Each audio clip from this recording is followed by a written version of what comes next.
ഇവളെന്തിനാ ഇപ്പൊ വിളിക്കണേ? ഹലോ. ആ. ഓ, നിനക്ക് വിളിക്കാനൊക്കെ ഒന്ന് തോന്നിയാ? നിങ്ങളൊന്നും വിളിക്കില്ലല്ലോ, നിങ്ങളൊക്കെ വലിയ ആൾക്കാരായില്ലേ. ഇപ്പൊ ഒന്നും ഞങ്ങളെ കണ്ണി പിടിക്കില്ലല്ലോ. ആ, എന്ത് പണിയടി നോമ്പ് സമയത്തൊക്കെ പണി? ആ, പണിയൊന്നുമില്ല. അവൻ പറക്കണ നേരത്തല്ലേ പണി, ഉച്ച കഴിഞ്ഞാലല്ലേ പണി. ഇപ്പൊക്കെ എന്തിട്ട് പണി? വെറുതെ ഇരിക്കുക. എനിക്ക് ചൂടെടുത്തിട്ട് വയ്യ മോളെ. ഞാൻ പുറത്തേക്ക് വന്നിട്ടൊന്ന് ഇരിക്കുക അവിടെ. പിന്നെന്താണ്? ആ, അതെന്താ അവിടെ ബഹളം കേൾക്കണ്? കുട്ടികളുടെ സൗണ്ടൊക്കെ ഭയങ്കര ഇത് കേൾക്കണ്ടല്ലോ. അതെ. ആ, എൻ്റെ മരുമക്കളുടെ വീട്ടിൽ നിന്നാ? ആയിക്കോട്ടെ. ശരി ശരി. ഓ, രണ്ടാളുടെ അവിടെ നിന്ന് വന്നിട്ടുണ്ടാ? ഓ, ഇനി എന്താ നിനക്ക്? എനിക്കത് മതിയല്ലോ. ഓ, അല്ലെങ്കിലേ നീ വലിയ പൗറടിയാ. ഞങ്ങളെ ഒന്നും കണ്ണി പിടിക്കില്ല. ഇനിയിപ്പോൾ നിനക്കെന്താ സുഖമായില്ല മോളെ? അടിപൊളി മരുമക്കളുടെ വീട്ടിൽ നിന്നും പിന്നെ നല്ല മുതലോടെ മരുമക്കളെയും കിട്ടി. നീയൊക്കെ ഭാഗ്യമുള്ള പെണ്ണാ. ആ, ആയിക്കോട്ടെ. ആ, എനിക്ക് രണ്ടെണ്ണം കൊണ്ടുവന്നിട്ടുണ്ട്. ഇല്ല എന്നാൻ പറഞ്ഞില്ലല്ലോ. ആ, എനിക്ക് കൊണ്ടുവരാൻ മാത്രം പാകമുള്ള അവിടെ നിന്നാണോ ഞാൻ കൊണ്ടുവന്നിക്കണ്? അത് നിനക്കറിയണ കാര്യമല്ലേ അവിടുത്തെ കാര്യങ്ങളൊക്കെ. ആ, നീ അതൊന്നും പറഞ്ഞിട്ട് ഇന്നിപ്പോൾ ഇതാക്കണ്ട. അതൊക്കെ നിനക്ക് ഭാഗ്യമുണ്ട്, നമുക്ക് ഭാഗ്യമില്ല മോളെ. നമ്മളില്ലാത്ത അവിടെ നിന്ന് പോയി കൊണ്ടുവന്നു. അതൊന്നും പറഞ്ഞ് നിന്നിപ്പോൾ ഓർമ്മപ്പെടുത്തണ്ട. അത് വീട്ട് നമുക്കൊന്നും അതിനുള്ള ഭാഗ്യമില്ല. അത് കൊണ്ടുവരാനും നമുക്കൊന്നും അതിൻ്റെ ഭാഗ്യമില്ല മോളെ. നീ അതൊക്കെ വിട്. എനിക്കത് കേൾക്കുമ്പോണ്ടല്ലോ അങ്ങോട്ട് ഇതാക്കുക. സാറില്ല, വിട്. സാറില്ല. പിന്നെ എന്താ നിൻ്റെ വിശേഷങ്ങളൊക്കെ? കുഴപ്പമില്ലല്ലോ. ആ, എന്നാൽ ശരി. അവർ വന്നവർക്കൊക്കെ നല്ലപോലെ നോമ്പ് തുറയൊക്കെ കൊടുക്കട്ടാ. ശരി ശരി. അവൾ എൻ്റെ വിശേഷം ചോദിക്കാൻ വേണ്ടി വിളിച്ചതല്ല. എൻ്റെ കുടുംബത്തെ കാര്യം അന്വേഷിക്കാൻ വേണ്ടി അവൾ വിളിച്ചതാ. അവൾക്ക് ഇവിടുത്തെ കാര്യങ്ങൾ എന്തെങ്കിലുമൊക്കെ മണത്ത് പിടിച്ചിട്ട് അറിയണം. അവളൊക്കെ എന്നാ വലിയ ആളായത്? വലിയ ആളെന്നാ വിചാരം. എത്ര വീട്ടിൽ പണിക്ക് പോയിട്ട് അവൾ ജീവിച്ചതാ. എൻ്റെ മരുമക്കളുടെ കാര്യം അറിയാൻ വേണ്ടി കുത്തി വിളിച്ചതാണ്. അവളുടെ മരുമക്കളുടെ വീട്ടിൽ നിന്ന് കൊണ്ടുവന്നോട്ടെ, അതിനെന്താ? ഉമ്മൻ്റെ അവിടെ ഒരെണ്ണം കൊണ്ടുവന്നിട്ടുണ്ട്. അവൾ പറയണത് ശരിയല്ല. ഉമ്മൻ്റെ അവിടെ ഒരെണ്ണം കൊണ്ടുവന്നിട്ടുണ്ട്. ഒരു ഇതില്ലാത്ത പോലെ. എവിടെ സാരിക്കുട്ടി? ഇങ്ങോട്ട് വാ. അങ്ങനെ വിടാനും പറ്റില്ലല്ലോ, ചോദിക്കണ്ടേ? ഈ പെൺകുട്ടിനെ എത്ര വിളിച്ചാലും ചെവി കേൾക്കൂല. സാരിക്കുട്ടിയെ, നിന്നെ ഒന്നും വിളിച്ചാ കേക്കണില്ല. എന്താ വട്ടാ നിന്നെ വിളിക്കണേ? വിളിച്ചു, ഞാൻ കേട്ടില്ല. മഴ പെയ്യല്ലേ. എത്ര വട്ടായിട്ട് വിളിക്കണെന്ന് അറിയോ? അല്ല, എന്താ ഞാൻ അറിയാണ്ട് ചോദിക്കാണ്.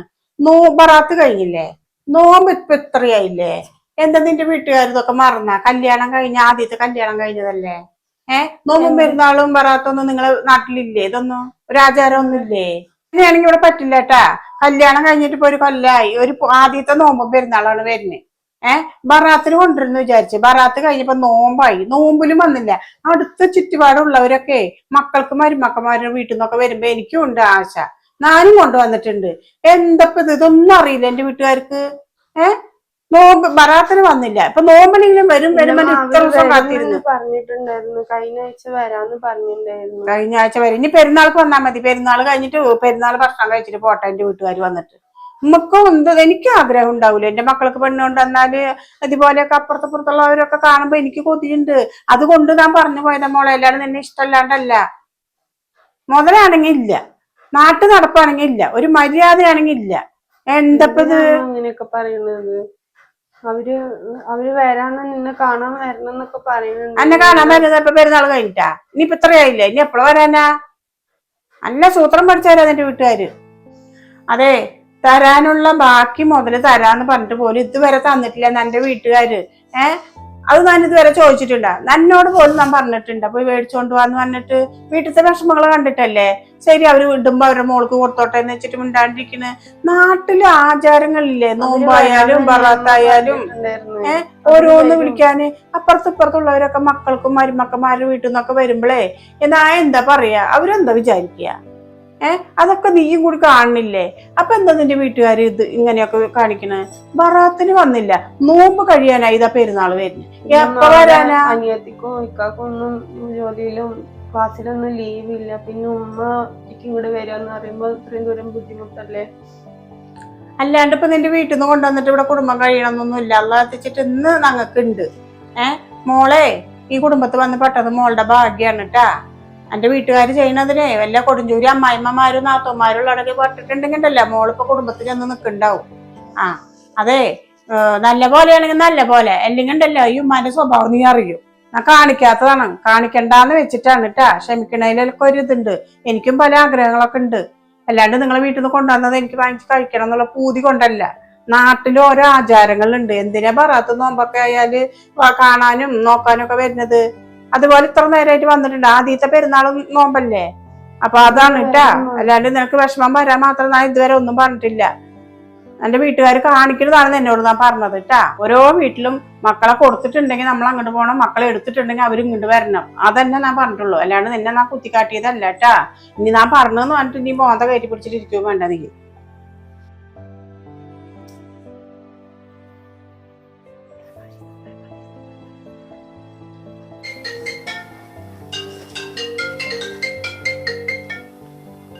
വിളിക്കണ്ടല്ലോ.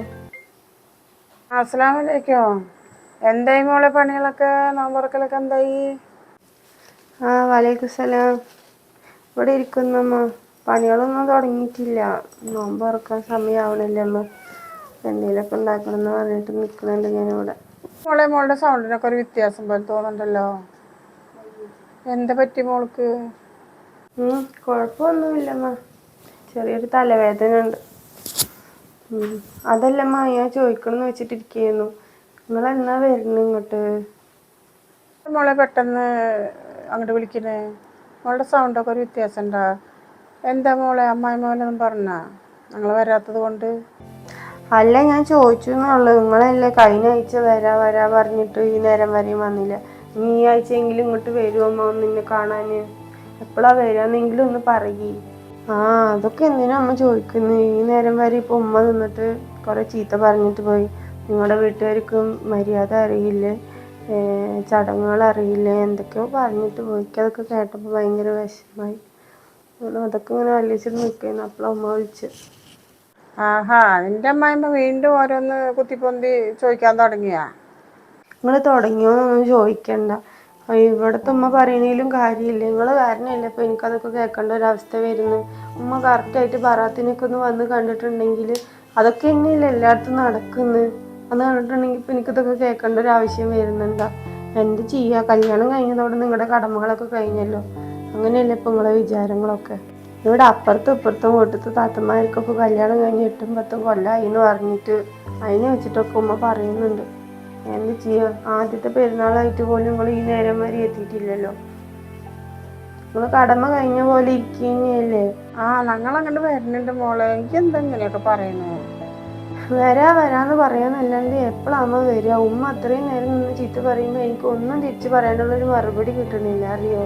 ഞാനൊക്കെ നിന്ന് കേൾക്കുക. അല്ലാണ്ട് ഇപ്പം എന്ത് ചെയ്യാ? നിങ്ങൾ ഇങ്ങനെയൊക്കെ കാണിക്കുമ്പോഴോ ഒന്ന് വന്ന് കണ്ടിട്ട് പോകാനുള്ളത് തന്നെയല്ലേ ഉള്ളൂ ഉമ്മ. ഈ നേരം വരെ നിങ്ങൾക്ക് വരാൻ കൂടുന്നില്ലേ? മോൾക്ക് അറിയാനുള്ള കാര്യമല്ലേ മോളെ. ലോണൊക്കെ എടുത്തിട്ടല്ലേ മോളെ നമ്മളൊരു പേരയൊക്കെ പണിതത്. ആ പേര പണിതുകൊണ്ടിരിക്കുമ്പോൾ മോളുടെ കല്യാണം കഴിച്ചത്. അതിൻ്റെ ഇടയിൽ നിൻ്റെ അനിയത്തിയുടെ പഠിപ്പ്, അതിൻ്റെ സ്കൂൾ ഫീസ്, ഹോസ്റ്റലിൽ നിന്ന് പഠിക്കണം അതിൻ്റെ ഫീസ്, ഇതൊക്കെ നിനക്ക് അറിയണതല്ലേ. എന്നിട്ട് മോളും കൂടി ഇങ്ങനെ പറയുമ്പോഴോ ഇതൊക്കെ നീയല്ലേ മനസ്സിലാക്കേണ്ടത് മോളെ. അതൊക്കെ മനസ്സിലാക്കുന്നുണ്ടമ്മ. മനസ്സിലാക്കണില്ല എന്നൊന്നും ഇപ്പം ആരും പറയണില്ലല്ലോ. എന്തായാലും നിങ്ങൾ വേഗം വാ. എനിക്ക് അത്രേ പറയാനുള്ളൂ. ഇവിടെ ഒരു തൊഴിലും തരുന്നില്ല. അതല്ലാത്തൊരു കുഴപ്പമൊന്നുമില്ല. മോളെ കാണാൻ എന്തായാലും ഞങ്ങൾ വരുന്നുണ്ട്. മോളതൊന്നും കാര്യമാക്കണ്ട. എന്തോ പറഞ്ഞോട്ടെ, അതൊന്നും നീ കാര്യമാക്കി എടുക്കണ്ട. എന്തായാലും ഞങ്ങൾ ഈ ആഴ്ച മോളെ കാണാൻ വരും. വരുമ്പോൾ എന്തായാലും ഒന്ന് വിളിച്ച് പറഞ്ഞിട്ട് വരുള്ളൂ കേട്ടാ. ഇനിയിപ്പോൾ വിളിച്ച് പറഞ്ഞിട്ട് വന്നില്ല, ഇവിടെ ഒരുക്കാൻ നേരം കിട്ടിയില്ല എന്ന് പറഞ്ഞിട്ട് അതിനും ചിലപ്പോൾ എന്തെങ്കിലുമൊക്കെ പറയും. ശരി മാ, ഞാൻ പിന്നെ വിളിക്കാം സമാധാനത്തിൽ. ഇപ്പോൾ വർത്താനം പറയാനൊന്നും വയ്യേനും. ശരി എന്നാൽ കേട്ടാ. അസ്സലാമു അലൈക്കും. വലൈക്കും സലാം. അതെ, മോളിപ്പോ വിളിച്ചിട്ട് ഇത്ര നേരം വർത്താനം പറഞ്ഞിട്ട് വച്ചേ ഉള്ളൂ. മോള് വിളിച്ചിട്ടുണ്ടായിരുന്നോ? കുഴപ്പമൊന്നുമില്ല. പക്ഷെ അവൾക്ക് ഭയങ്കര വിഷമോ. അവിടെ അമ്മായിമ്മ എന്തൊക്കെയൊക്കെയോ പറയണ്ടെന്ന്. അടുത്ത വീട്ടുകാരുടെ മരുമക്കന്മാർക്കുടെ വീട്ടിൽ നിന്നൊക്കെ പലഹാരങ്ങളും അതും ഇതൊക്കെ നോമ്പ് പറയാത്തല്ലേ ഒക്കെ കൊണ്ടുവന്ന് നിങ്ങളെ വീട്ടിൽ നിന്ന് എന്തിട്ട് വന്ന് നിങ്ങളെന്താ മര്യാദ അറിയാത്ത ആൾക്കാരെന്നൊക്കെ പറഞ്ഞിട്ട് അവളെ കുറേ വന്നിട്ടൊക്കെ പറഞ്ഞു. അവരമ്മായിമ്മക്ക് വീണ്ടും തുടങ്ങി തോന്നുന്നുണ്ട്. അല്ലെങ്കിൽ മോൾക്ക് അപ്പൊ അങ്ങനെ പറഞ്ഞപ്പോ അവള് പറയണ നിങ്ങൾ ചെയ്തത് ശരിയല്ലല്ലോ. നിങ്ങളായ കാരണമല്ലേ എനിക്ക് ഇത്രയും വാക്കുകൾ കേൾക്കേണ്ട വരും. നിങ്ങൾ ചെയ്യണ മര്യാദ ചെയ്തു എന്ന് പറഞ്ഞാൽ എനിക്കിവിടെ സുഖമാണ്, കുഴപ്പമൊന്നുമില്ല. നിങ്ങൾ ചെയ്യാത്തതുകൊണ്ടല്ലേ എനിക്ക് ഇങ്ങനെയൊക്കെ കേൾക്കണമെന്നാ മോള് പറയുന്നു. അപ്പം എന്താ ചെയ്യേണ്ടത്? നമുക്ക് എന്തായാലും ഇപ്പം നമ്മുടെ ഭാഗത്താണ് തെറ്റ്. എന്താന്നാ ആദ്യത്തെ കല്യാണം കഴിഞ്ഞ് ആദ്യത്തെ നോമ്പും പെരുന്നാളൊക്കെ അല്ലേ അവൾക്ക് വരുന്നത്. നമ്മൾ ബറാത്തിന് കൊണ്ട് കൊടുക്കേണ്ട സാധനങ്ങളാണ്, നമ്മൾ കടന്നു നോക്കിയില്ലല്ലോ. അപ്പം പിന്നെ അവളുടെ ഉമ്മ പറയാണ്ടിരിക്കുമോ അമ്മായിയമ്മ? അല്ലെങ്കിൽ അമ്മായിയമ്മയ്ക്ക് കൊടുത്തതിലൊന്നും പോരാന്ന് പറഞ്ഞിട്ട് മോൾക്കൊരു ഇതുണ്ട്. അതിൻ്റെ ഇടയിൽ കൂടെ ഇപ്പം ഇതും കൂടി അവൾക്കൊരു ഭയങ്കര ഇതായി. എന്താ ചെയ്യുക പഠിച്ചവന്? ചെറിയ പെൺകുട്ടിയുടെ ഫീസൊക്കെ കെട്ടുന്ന കാശുണ്ടെങ്കിൽ കൊണ്ട് അടയ്ക്കായിരുന്നു. അവളിപ്പോൾ സ്കൂൾ ഫീസും കാര്യങ്ങളും ഇതൊക്കെ ഇതായിക്കൊണ്ടാണ് ഇപ്രാവശ്യം ഇങ്ങനെ ആയത്. എന്താ ചെയ്യുക? അവള് വിളിച്ചിട്ട് വല്ലാത്ത വിഷമത്തിൽ പെൺകുട്ടിക്ക് പറഞ്ഞ് കരയണ പോലെ പറയുന്നു. ഒരു സമാധാനമില്ല. ഞാനിത് മറന്നിട്ടൊന്നുമില്ല. എനിക്ക് പോകണമെന്ന് നല്ല ആഗ്രഹമുണ്ട്. ഞാൻ 2 ദിവസം മുന്നേ തന്നെ കൂട്ടുകാരനോട് ചോദിച്ചിട്ടുണ്ട് പൈസ. അവ തരാമെന്നും പറഞ്ഞിട്ടുണ്ട്. അപ്പോൾ പോയിട്ട് ആ പൈസ വാങ്ങിയിട്ട് കാര്യങ്ങളൊക്കെ നമുക്ക് ചെയ്യണം. ചെയ്യാണ്ടിരിക്കാൻ പറ്റില്ലല്ലോ. നമ്മളെ മോളല്ലേ, അവർ സങ്കടം ഒക്കെ പറയും. നമ്മൾ ആദ്യത്തെ കല്യാണം കഴിഞ്ഞ് നോമ്പിനും വരാത്തിന് പോകാണ്ടിരുന്ന അതൊരു സങ്കടം. നമ്മൾ ചെയ്യേണ്ട കടമ നമ്മൾ ചെയ്ത് തന്നെ ആകണം. അപ്പോൾ കുറച്ച് ബുദ്ധിമുട്ടുള്ള കാരണം ഞാനത് നിന്നോട് പറയാണ്ടിരുന്നതാണ്. അപ്പോൾ ഒന്ന് പറഞ്ഞു വെച്ചിട്ടുണ്ട്. അത് റെഡിയായി കഴിഞ്ഞാൽ റെഡിയാക്കാം. റെഡിയായി കഴിഞ്ഞാൽ എന്ന് പറയണ്ട, എന്തായാലും റെഡിയാക്കിയിട്ട് നമ്മൾ പോകണം. പക്ഷെ അവള് അത്രമാത്രം വിളിച്ചിട്ട് സങ്കടം പറഞ്ഞു. അവളെല്ലാം അവിടെ ഇരുന്ന് പൊരുത്തണം. നമ്മളിവിടെ പറഞ്ഞിട്ട് ഇരുന്നാൽ മതിയാ? അവളെല്ലാം അവിടെ ഇരിക്കുന്നത്. അപ്പൊ ആ വിഷമം അവൾക്കല്ലേ. ആ തള്ള കിടികിടീന്ന് ഓരോന്ന് പറയുമ്പോ പെൺകുട്ടി എന്തോരം കേൾക്കും. എൻ്റെ പെൺകുട്ടി എൻ്റെ മോളോട് ഒറ്റയ്ക്ക് ഇരുന്നിട്ട് എന്തൊരു ചെയ്യണാവോ? സമാധാനം ഇല്ല അവളുടെ വിഷമം കേട്ടപ്പോ. നിങ്ങളാകണ കാരണമാണ് എനിക്കിവിടെ ഒരു സമാധാനം ഇല്ലാത്തതെന്ന് പറഞ്ഞോളൂ ലാസ്റ്റ്. മനുഷ്യനൊരു തൊയിലക്കേടായി കേട്ടപ്പോ. നമ്മുടെ ഇവിടുത്തെ അവസ്ഥകളാണെങ്കിൽ എന്താ ചെയ്യാ പഠിച്ചവന്? ആ പെൺകുട്ടിയുടെ ഫീസ് കെട്ടണ കാശുണ്ടെങ്കിൽ മതിയായിരുന്നു. ആ പറഞ്ഞാണ് ആ പെൺകുട്ടിക്ക് ഇപ്പൊ ഫീസ് കെട്ടണ്ട, നമുക്ക് മോളുടെ അടുത്തൊന്ന് പോയിട്ട് വരാന്ന് പറഞ്ഞപ്പോ നിങ്ങൾ കൊണ്ടുപോയിട്ട് ആ ഫീസ് കൊണ്ട് കെട്ടി. ഇപ്പൊ എന്തായി? ഇപ്പൊ അവള് ഇങ്ങോട്ട് വിളിച്ച് പറയാൻ വിചാരിച്ചില്ലല്ലോ. പെട്ടെന്ന് ഇങ്ങനെ കെട്ടിയപ്പോ ആകാശം വേറെ റോൾ ചെയ്യാച്ചിട്ട് കണക്കൂട്ടിയിരുന്നു. അപ്പം ഒരാൾ ചോദിച്ചപ്പോ തരാന്നുണ്ടെങ്കിൽ അവൻ ചതിക്കാണ്ടിരുന്ന കുഴപ്പമൊന്നുമില്ല, ചതിക്കില്ല. നാട്ടു നടപ്പല്ലേ, അപ്പുറത്തപ്പുറത്തുള്ള ആൾക്കാരൊക്കെ കൊണ്ടുവന്നുമ്മ അത് കണ്ടപ്പോഴാണ് ഉമ്മാക്ക് കൂടുതലും എന്നൊക്കെ പറഞ്ഞിട്ടാണ് പെൺകുട്ടി പറഞ്ഞത്. അപ്പൊ അപ്പുറത്ത് അവരുടെ വീടിന്റെ പലിശരമുള്ളവരൊക്കെ കൊണ്ടു കൊടുക്കുമ്പോ അവരൊരു മരുമകളെ കൊണ്ടുവന്നല്ലേ, അപ്പൊ അവർക്ക് കാശ് ഉണ്ടാവൂലേ അവരെ മോന്റെ പെണ്ണിന്റെ അടുത്ത് കൊണ്ടുവരുന്നത്. അപ്പൊ അതുകൊണ്ടായിരിക്കും അവരുമ്മ പറഞ്ഞത്. അവരുമ്മ പറയണതിലും കാര്യമൊക്കെ ഉണ്ട്. നമ്മള് ചെയ്തതും ശരിയല്ലല്ലോ. ബറാത്തും കഴിഞ്ഞിപ്പോ നോമ്പ് 10 കഴിഞ്ഞില്ലേ. അപ്പൊ പിന്നെ നമ്മൾ കൊണ്ടുകൊടുക്കാത്തത് നമ്മുടെ മേലെയാണ്. അതുകൊണ്ടാണ് അവർ പറഞ്ഞത് ശരിയാക്കാം. നമുക്ക് കുറച്ചൊക്കെ ബുദ്ധിമുട്ട്. നിങ്ങൾ എന്തായാലും അത് ഉഷാറായിട്ട് നിൽക്കട്ടാ. നിങ്ങൾ ചോദിച്ചെന്ന് പറഞ്ഞില്ല, അത് ചോദിച്ചിട്ട് അത് എന്തെങ്കിലും ചെയ്യാം. നമുക്ക് ഈ ആഴ്ച തന്നെ പോകണം. ഇനിയിപ്പോ 2 ആഴ്ച കഴിഞ്ഞ പെരുന്നാളായി. ഇനിയിപ്പോ അധികമൊന്നും ഇല്ല. അവള് പറഞ്ഞു നിങ്ങൾ എപ്പോഴാ വരുന്നത്, നിങ്ങൾ വരുമ്പോ ഒന്ന് വിളിച്ച് പറയുന്നു പറഞ്ഞു. അപ്പൊ വരുന്ന ഞായറാഴ്ച നമ്മൾ പോവാ. അപ്പൊ മോൾക്കൊന്ന് വിളിച്ച് പറയും കേട്ടാ. അപ്പൊ പെരുന്നാൾക്കും നോമ്പിനും എല്ലാം കൂടെ നമുക്ക് മേടിച്ചൊക്കെ റെഡിയാക്കിട്ട് പോവാം. ഇനിയിപ്പോ നോമ്പിനെയും പെരുന്നാളെയും ഒരുമിച്ച് കൊണ്ടുകൊടുത്താൽ ഇനിയിപ്പോ അതിന്റെ പേരിൽ ആ കുട്ടിക്ക് അവിടെ തൊഴിലുണ്ടാവില്ല. എല്ലാം കൂടി ഒരുമിച്ച് കൊണ്ടുവന്നു അവർക്ക് വേഗമല്ല അവരെ ബാധ്യത തീർക്കാന്. എന്താ അവർക്ക് നോമ്പിൽ വന്നത് പെരുന്നാൾക്ക് വന്നൂടെ എന്നൊക്കെ പറഞ്ഞിട്ട് അതിനും പേരിൽ ആ കുട്ടിക്ക് ചീത്തക്കാനാ? പെരുന്നാൾക്ക് പോണത് പെരുന്നാൾക്ക് പോവാം, നോമ്പിന് പോണത് നോമ്പിന് പോവാം. അതാണ് മര്യാദ. വിളിച്ച് പറയും. മോൾക്ക് വിളിച്ച് പറഞ്ഞിട്ട് ഞായറാഴ്ച ഉറപ്പായി പോണ്ടാ? അപ്പൊ ശരി, ഇൻഷാല്ലാ ഞാനോട് പറയാന്ന. പെൺകുട്ടിയുടെ ഭയങ്കര വിഷമം. എനിക്കത് കേട്ടപ്പോ ഒരു ജാതി പോലെയായി. എന്താ ചെയ്യാ, നമ്മളെ കയ്യിൽ ഇല്ലാത്തത് കൊണ്ടല്ലേ. എന്നാ ശരി, ഞാൻ വിളിച്ച് പറയാന്നാ.